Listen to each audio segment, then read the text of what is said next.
Hello बच्चों। तो आज हम स्टार्ट करते हैं नया टॉपिक फाइनेंशियल का अफेक्टिव रेट ऑफ इंटरेस्ट। क्या होता है अफेक्टिव रेट ऑफ इंटरेस्ट? इसके लिए मैं एक छोटा सा एग्जांपल पहले आपको देता हूँ।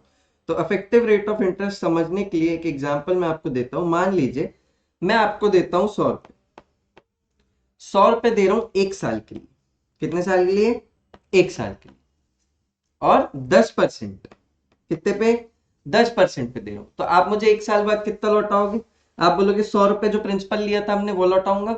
और क्या लौटाऊंगा? 10% का इंटरेस्ट लगा के। किस पे? प्रिंसिपल अमाउंट पे 10% का इंटरेस्ट। तो कितना हो गया वो? 10 रुपए। तो आप मुझे कितने लौटाओगे? 110 रुपए। लेकिन ये कब की बात है? जब कंपाउंडिंग हो रही हो एनुअली। जब कंपाउंडिंग हो रही है एनुअली। अब मैं बोल रहा हूं कंपाउंडिंग एनुअली नहीं हो रही और मैं आपको 100 रुपए दे रहा हूं एक साल के लिए।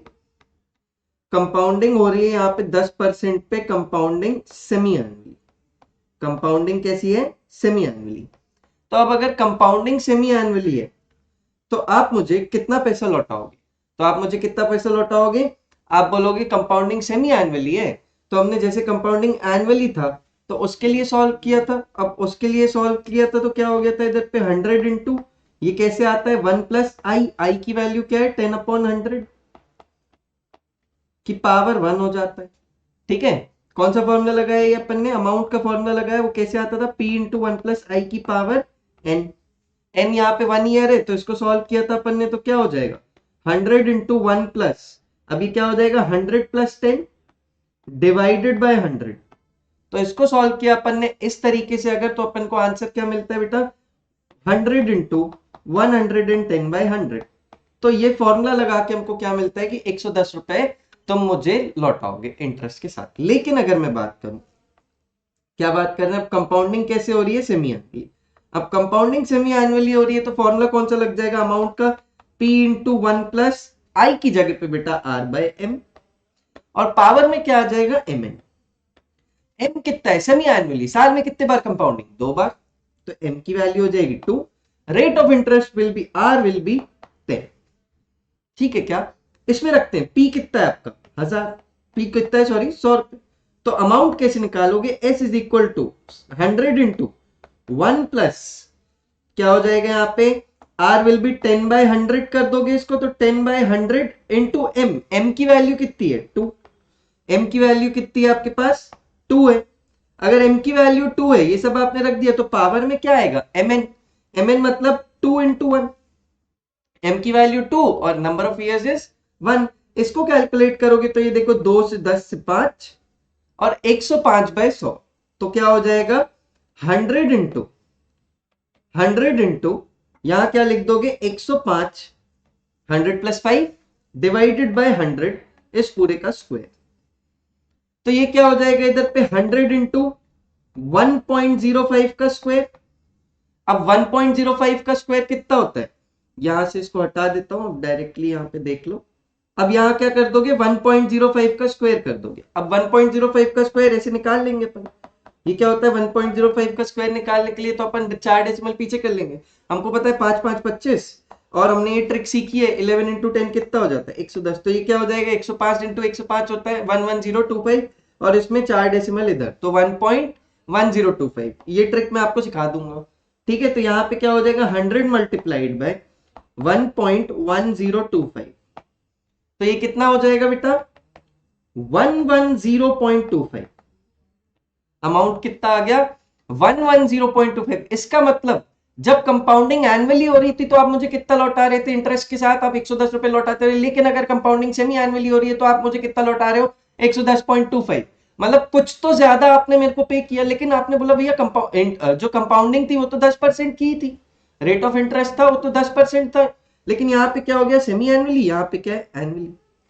तो ये तो बुद्धू बन गया यार, तुम्हें तो ज्यादा पैसा देना पड़ गया सेमी एनुअल कंपाउंडिंग पे। तो इसलिए हम बोलते हैं कि जो आपको स्टेट किया गया, मैंने आपको दिया क्या था? स्टेट क्या किया था? 10%। लेकिन आपको लग कितना गया? 10% से थोड़ा सा ज्यादा लग गया। तो जो एक्चुअल में आपको पूरे साल में इंटरेस्ट रेट लगा है उसको हम बोलते हैं अफेक्टिव रेट ऑफ इंटरेस्ट। और जो स्टेटेड था इसको हम बोलते हैं नॉमिनल रेट ऑफ इंटरेस्ट। तो अब अफेक्टिव रेट ऑफ इंटरेस्ट निकालूं कैसे? क्योंकि मुझे बोला कुछ था, लग मुझे उससे ज्यादा गया। अफेक्टिव रेट ऑफ इंटरेस्ट निकालने का फॉर्मूला है हमारे पास। क्या होता है, R E is equal to 1 plus are by M की पावर एम माइनस 1।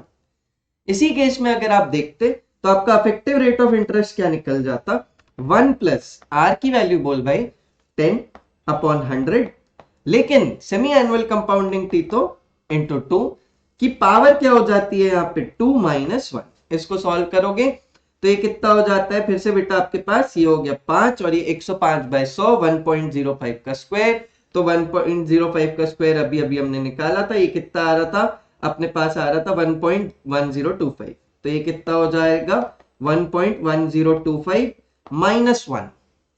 तो ये माइनस 1 किया तो कितना है बेटा 0.1025। इसको परसेंट में करना है तो इंटू 100 किया तो कितना आ जाएगा 10.25%।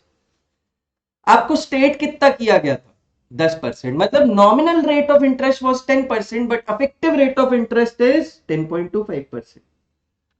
तो इसलिए बोला कुछ जाता है लग कुछ जाता है, तो जो बोला जाता है उसको बोलते हैं नॉमिनल रेट ऑफ इंटरेस्ट, जो वहां पे स्टेटेड रहता है उसको हम बोलते हैं नॉमिनल रेट ऑफ इंटरेस्ट। और जितना आपको रेट ऑफ इंटरेस्ट लगा है at the end of the year, जो एक्चुअल रेट ऑफ इंटरेस्ट है उसको हम बोलते हैं अफेक्टिव रेट ऑफ इंटरेस्ट।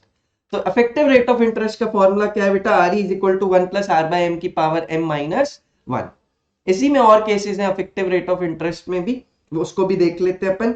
अगर क्या हो जाए, ये तो कंपाउंडिंग नॉर्मल कंपाउंडिंग पे है कि एनुअल सेमी एनुअल ये सब कंपाउंडिंग पे है, लेकिन अगर कंपाउंडिंग क्या हो जाए तुम्हारी, कंटीन्यूअस कंपाउंडिंग का केस देखा था अपन ने, अगर कंटीन्यूअस कंपाउंडिंग हो जाए तो m is tending towards infinity, और आपका फॉर्मूला बदल के हो जाता है यहाँ पे r E is equal to e to the power r minus 1। R E is equal to e to the power r minus 1।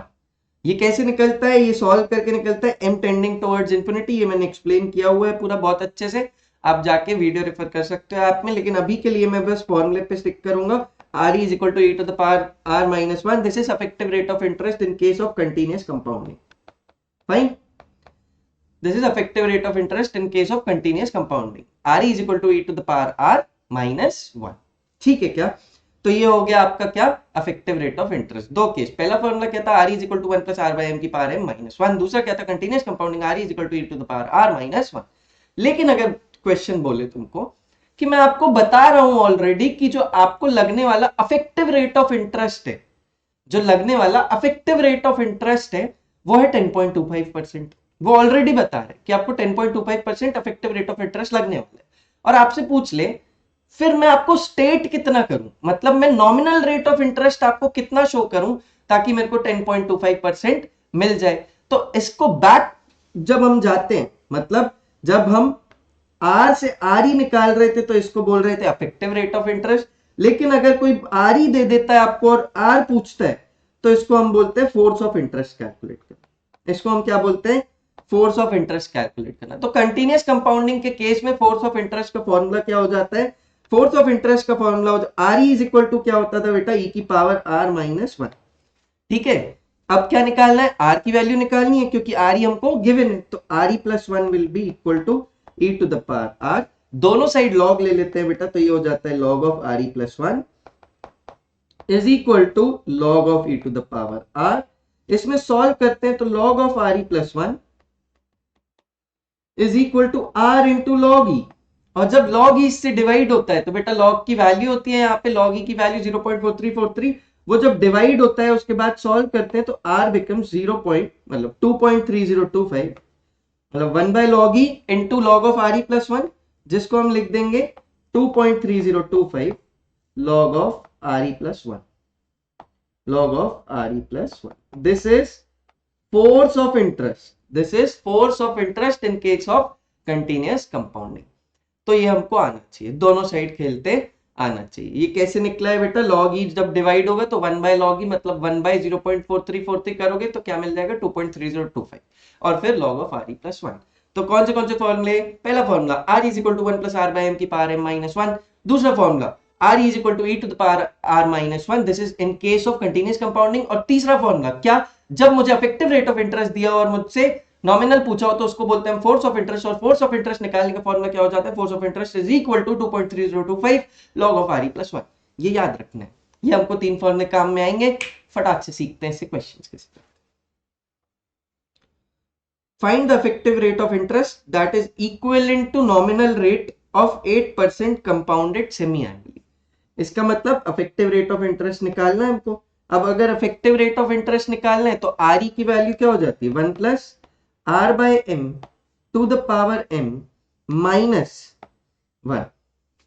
ठीक है, इसमें आर ई की वैल्यू निकालनी है तो इधर पे आर की वैल्यू क्या दी हुई है, this is nominal rate 8%, this is nominal rate 8%, तो 8/100 सेमी एनुअली मतलब साल में कितनी बार कंपाउंडिंग, 2 बार, और यहाँ पे पावर में 2 और यहाँ पे -1, तो ये कितना हो जाएगा, इसको आप कैलकुलेट करोगे 2 से 4, 104/100 दैट इज 1.04 का स्क्वायर -1, ये आ जाएगा बेटा आपका आर ई। अब 1.04 का स्क्वायर मतलब क्या, अपन को करना ही पड़ेगा, 104 इंटू 104 करके कैलकुलेट कर लोगे। ठीक है, तो यहाँ कर देता हूँ चलो एक बार मैं तुम्हारे लिए, 4 4 16, ये क्या हो जाएगा 14416, यहाँ क्या हो गया 000, यहाँ क्या हो गया बेटा यहाँ पे 401, तो ये कितना हो जाएगा 61810,816, 4 डेसिमल लगाए तो 1.0816, तो 1.04 इंटू 1.04 इज 1.0816 माइनस 1। ठीक है, तो अब इसको अगर अपन ध्यान से देखें कितना हो गया 0.0816, बट हमको परसेंटेज में बताना है तो इनटू 100 कर देंगे, that will be equal to 8.16%। मतलब हमारा नॉमिनल रेट ऑफ इंटरेस्ट क्या था 8%, लेकिन उसने क्या बोल दिया, हमने कंपाउंडिंग की है, कैसी कंपाउंडिंग क्या है, सेमी एनुअल, तो सेमी एनुअल कंपाउंडिंग है तो पूरे साल में लगने वाला रेट ऑफ इंटरेस्ट है उसी को हम बोलेंगे इफेक्टिव रेट ऑफ इंटरेस्ट, और इफेक्टिव रेट ऑफ इंटरेस्ट कितना आ जाएगा आपका 8.16%। ऐसे ही अगर क्या बोल रहे हैं कंपाउंडेड क्वार्टरली, सेकंड केस क्या है कंपाउंडेड क्वार्टरली, बेटा क्वार्टरली में 3-3 महीने तक चलता है, मतलब क्या हो जाएगा एम की वैल्यू क्या हो जाएगी, यहाँ पे एम की वैल्यू हो जाएगी 4, और अगर m की वैल्यू 4 हो गई तो बेटा आपका आर ई की वैल्यू क्या हो जाएगी, r e will be equal to 1 plus are by m, r was 8/100 into 4 to the power 4 minus 1।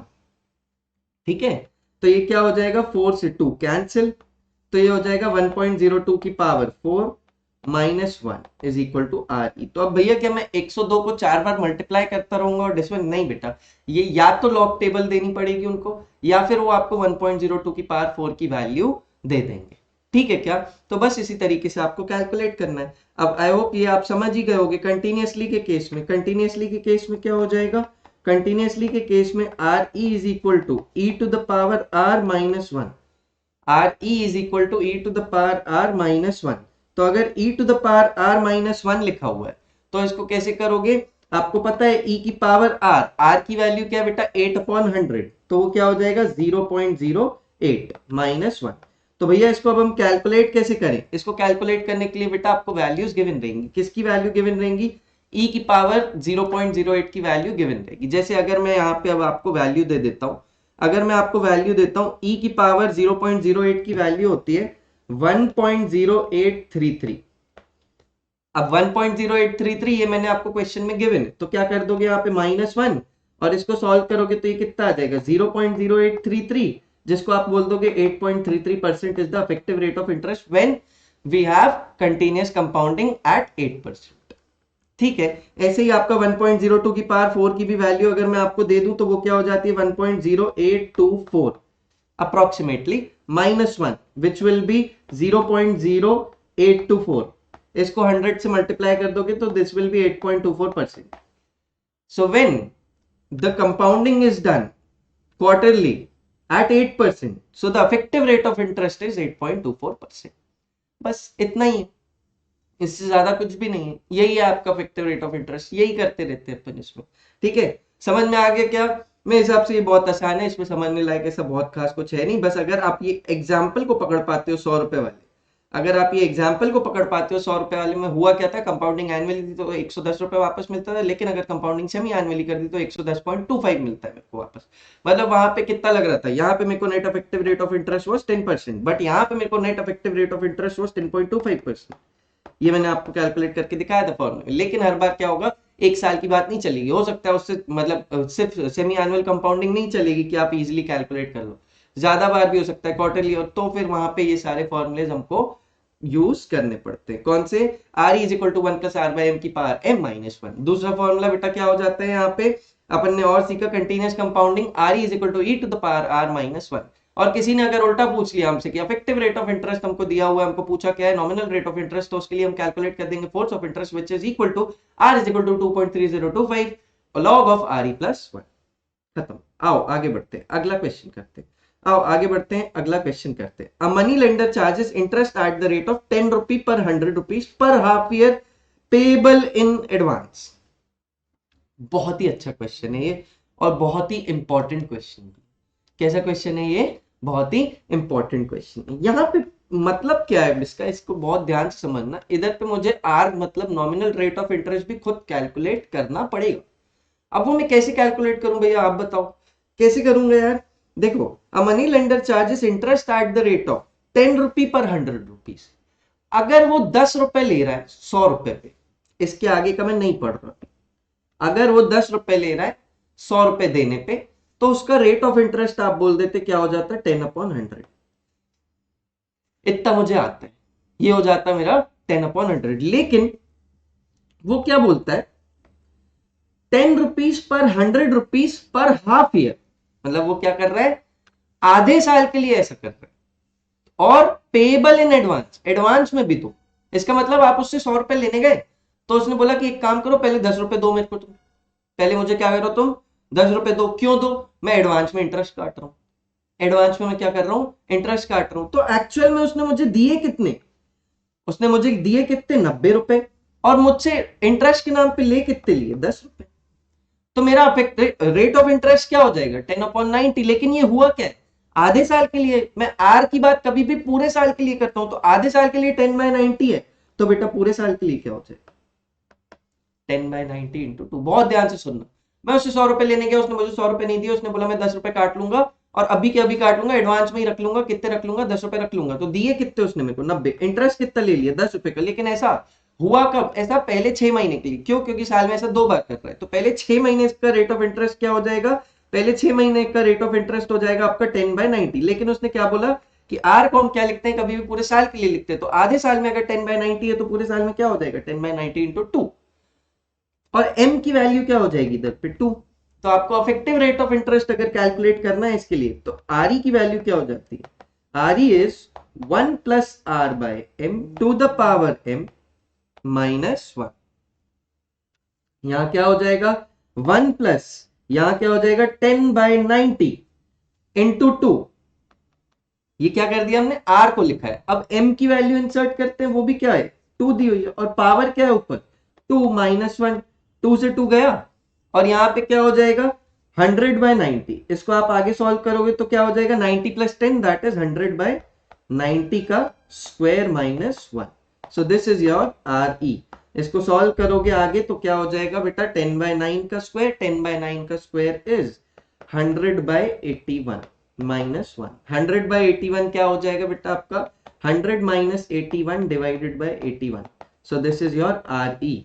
लेकिन मेरे को ये पता चला ये निकल के आता है 19/81। बेटा ये फ्रैक्शन में, और मुझे क्या चाहिए आर ई को परसेंटेजेस में अगर कन्वर्ट करना है तो मैं क्या कर दूंगा into 100। So this is my effective rate of interest. इसको आप कैलकुलेट कर लोगे कैसे, इसको आप क्या कर दोगे 19 इंटू 100, 1900 डिवाइडेड बाय 81। ये कैलकुलेट करोगे आपका कितना आ जाएगा 23.45%। So what is the effective rate of interest 23.45%। तो इसी हिसाब से आपको और भी ऐसे क्वेश्चंस करने पड़ेंगे। यहाँ पे क्या होगा फिर से बता देता हूं मैं। उसने क्या किया 100 रुपए नहीं दिए, 100 रुपए लेने गया तो उसने क्या किया 10 रुपए एडवांस में ही काट लिए, तो उसने दिए कितने 90 रुपए। तो रेट ऑफ इंटरेस्ट क्या हो जाएगा 10 अपॉन, मतलब इंटरेस्ट चार्ज अपॉन जितने पैसे उसने दिए, तो 10/90। लेकिन ये क्या हुआ आधे साल के लिए हुआ, आधे साल के लिए हुआ तो पूरे साल के लिए क्या हो जाएगा इंटू 2। तो बस इसी हिसाब से आपको आर कैलकुलेट कर लोगे, उसके लिए इफेक्टिव रेट ऑफ इंटरेस्ट भी कैलकुलेट कर लोगे। कर लोगे क्या, आसान है यार, कुछ नहीं है इसमें। आओ आगे बढ़ते हैं, एक और क्वेश्चन करते हैं।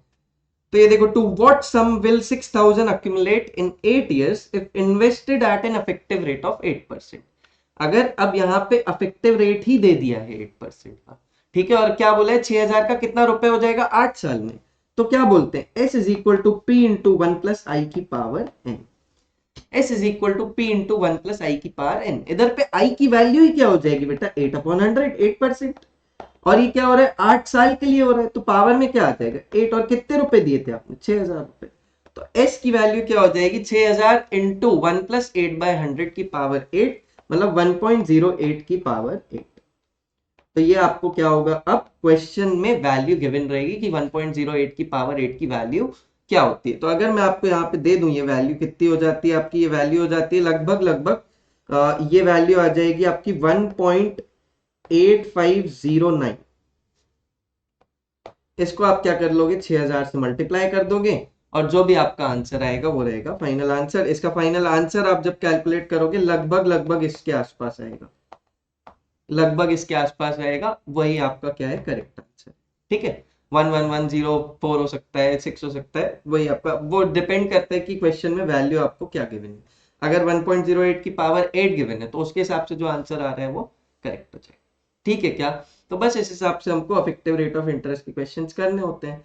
To what amount to which find the amount to which 12,000 will accumulate at the effective rate of interest 3% for 10 years, 4% for 4 years, 5% for 2 years। Rate of interest change हो रहा है, कब होता था ये, डायनेमिक कंपाउंडिंग में। फर्स्ट क्लास में मैंने आपको बताया था ये कब होता है, डायनेमिक कंपाउंडिंग में क्या होता है, टेन्योर में आपका रेट ऑफ इंटरेस्ट ही चेंज होने लगता है।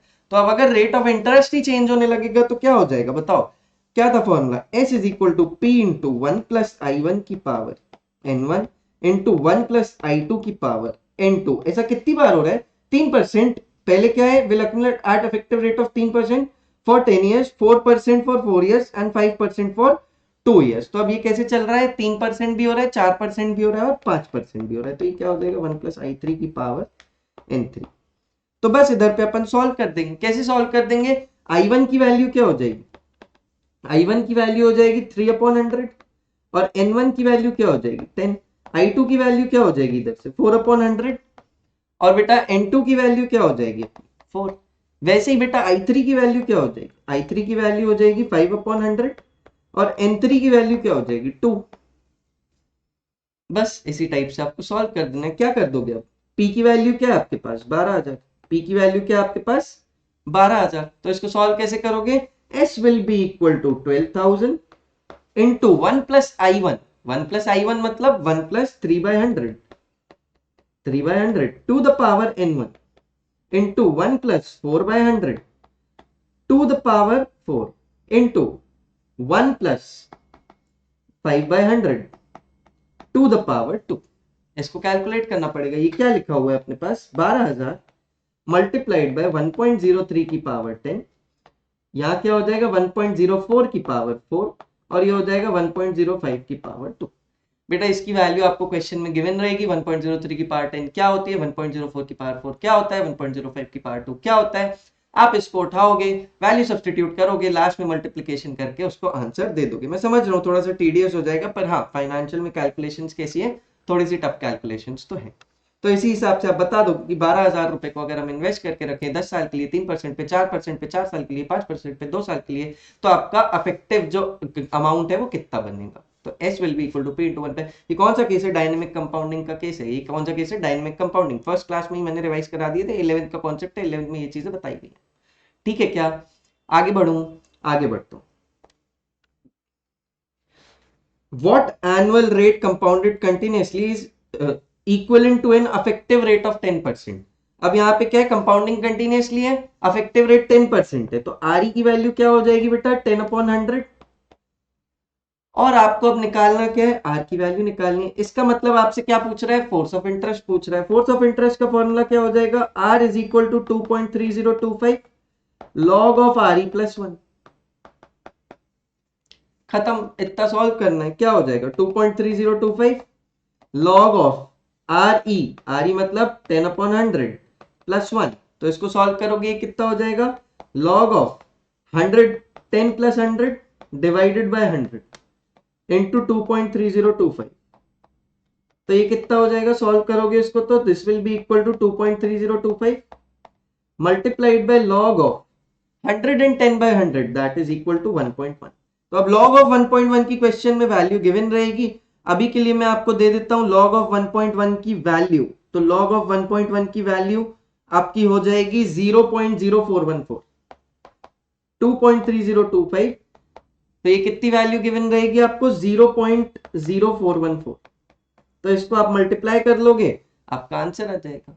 कितना आ रहा है, इसको मल्टीप्लाई करके 0.0953। तो ये क्या करना पड़ेगा हमको, इसको इंटू 100 ताकि ये परसेंट में हो जाए। तो परसेंट में हो जाएगा तो कितना हो जाएगा, 9.53%। मतलब जब मैं नॉमिनल रेट ऑफ इंटरेस्ट 9.53% बताऊंगा तो मेरे को अफेक्टिव रेट ऑफ इंटरेस्ट क्या मिलेगा, 10% when compounding is done continuously. तो इसी टाइप से आपके क्वेश्चन है इफेक्टिव रेट ऑफ इंटरेस्ट में, इससे ज्यादा कोई भी टाइप के क्वेश्चन नहीं है। पहला कौन सा टाइप था, नॉर्मल टाइप था, जिसमें आपको क्या दे दिया था, नॉमिनल रेट ऑफ इंटरेस्ट दे दिया था, आपने effective rate of interest calculate कर दिया था। दूसरा कौन सा केस था, जिसमें वो बता रहा था कि मैं 10 रुपए एडवांस में रख ले रहा हूँ 100 रुपए देने पे, तो मैं एक्चुअल में दे कितने रहा हूँ, 90 रुपए, तो मैं मेरा रेट ऑफ इंटरेस्ट क्या हुआ 10/90। लेकिन उसने बोला ये साल में 2 बार हो रहा है, मतलब ये आधे साल का है, तो साल में 2 बार हो रहा है, तो इंटू 2 कर दिया, तो और एम की वैल्यू क्या रख दी थी, 2। वैसे ही आपने नेक्स्ट केस में क्या देखा कि आपको इफेक्टिव रेट ऑफ इंटरेस्ट दे दिया, कंपाउंडिंग कंटिन्यूअसली, आपसे क्या पूछ लिया उन्होंने, नॉमिनल रेट ऑफ इंटरेस्ट पूछ लिया। तो वो कैसे बताओगे, r is equal to 2.3025 into log of r e plus 1 calculate करके। वैल्यूज आपको कुछ कुछ क्वेश्चंस में दी रहेंगी, क्योंकि ऐसा होता ही है सीबीएसई में कि लॉग टेबल उन लोग नहीं देते, आपको क्या देते हैं, क्वेश्चन में वैल्यूज दे देते हैं, आप सीधे सीधे वो वैल्यू डालो और आंसर निकाल दो। आपको जो फर्स्ट क्लास में मैंने रिवीजन करा है 11th के कॉन्सेप्ट्स का, वो याद होने चाहिए, तभी आपको डायनेमिक कंपाउंडिंग, कंटीन्यूअस कंपाउंडिंग, ये सब की थोड़ी सी समझ होगी। डायरेक्ट थर्ड वीडियो मत देखो, ठीक है क्या, डायरेक्ट सेकंड या थर्ड वीडियो पे रेफर मत करो, फर्स्ट वीडियो जरूर देखो, उसी के बाद ही आगे बढ़ो, ठीक है। आगे बढ़ते हैं अपन। ये क्या था अपना पूरा अफेक्टिव रेट ऑफ इंटरेस्ट, ये क्या था अपना affective rate of interest. Affective rate of interest में और कुछ भी नहीं है। हम आगे बढ़ेंगे और क्या सीखेंगे, आपका नॉमिनल रेट ऑफ रिटर्न सीखेंगे, और आपका हम क्या सीखेंगे, परपेचुइटी, ठीक है। तो आज के लिए इतना ही, मैं आगे के कॉन्सेप्ट्स भी आपको दे दूंगा, जिसमें क्या कवर्ड रहेगा, नॉमिनल रेट ऑफ रिटर्न भी रहेगा, और परपेचुइटी। हमारा क्या बचा है, एनआरओआर बचा है, नॉमिनल रेट ऑफ रिटर्न बचा है, आपका परपेचुइटी बचा हुआ है, अपने पास ईएमआई बचा हुआ है, डेब बचा है ना। तो ये मेन टॉपिक्स बचे हुए हैं, इफेक्टिव रेट और CAGR, compound annual growth rate. तो ये 5 कॉन्सेप्ट्स के भी मैं आपको वीडियोस डाल दूंगा, तो एकदम कवर कर लेना, और आपके 15 मार्क्स की और प्रिपरेशन हो जाएगी। इफेक्टिव रेट ऑफ इंटरेस्ट के क्वेश्चन आप कहाँ पे ट्राई कर सकते हो, आरडी शर्मा के सॉल्व एग्जाम्पल भी लगा सकते हो, या फिर उसके एक्सरसाइजेस देख सकते हो, एक्सरसाइजेस को सॉल्व करो। अगर नहीं समझ में आया बेटा तो इधर पे टेक्स्ट सॉल्यूशंस दिए हुए हैं आपके ऐप पे, उसको रेफर कर लो। फिर भी नहीं बने तो मेरे से आप बिल्कुल कांटेक्ट कर लो, मैं आपको जूम लिंक शेयर कर दूंगा, और मैं आपको बहुत अच्छे से एक एक क्वेश्चन समझा दूंगा। आई होप इतना मेरी तरफ से कर दूं मैं तो बहुत है, लेकिन अब आपके ऊपर है कि आप कितना सीरियस हो। मैं तो आपको 1 वीक में ही 25 मार्क्स का कंटेंट देने का प्रॉमिस कर चुका हूं, जो मैं पूरा कर दूंगा। लेकिन अगर आप ही नहीं पढ़ रहे हो बेटा, तो कोई कुछ नहीं कर सकता। तो सीधी सीधी बात है, एग्जाम पास आ रहे हैं, पढ़ने बैठ जाओ, जहां से भी जो भी कंटेंट मैं आपको बताते जा रहा हूँ वो रेफर करते जाओ, सॉल्व करते जाओ। अगर आपने इतना कर लिया तो आपके बहुत ही अच्छे मार्क्स आ जाएंगे, ठीक है। और मैं फिर बोल रहा हूँ, जो कंटेंट ऐप पे है, जो मैं यहाँ पे पढ़ा रहा हूँ, इसके अलावा कुछ भी नहीं आएगा। पूरा का पूरा 80 नंबर का पेपर मैं आपको मैच करवा दूंगा कि इसी से आएगा, ठीक है क्या। तो आई होप आज आपको सब कुछ समझ में आया हो, और अगर आपको ये वीडियो इन्फॉर्मेटिव लगा है और आपने इससे कुछ नया सीखा है, तो प्लीज बेटा इस चैनल को सब्सक्राइब कर दीजिए। Till then tata bye bye.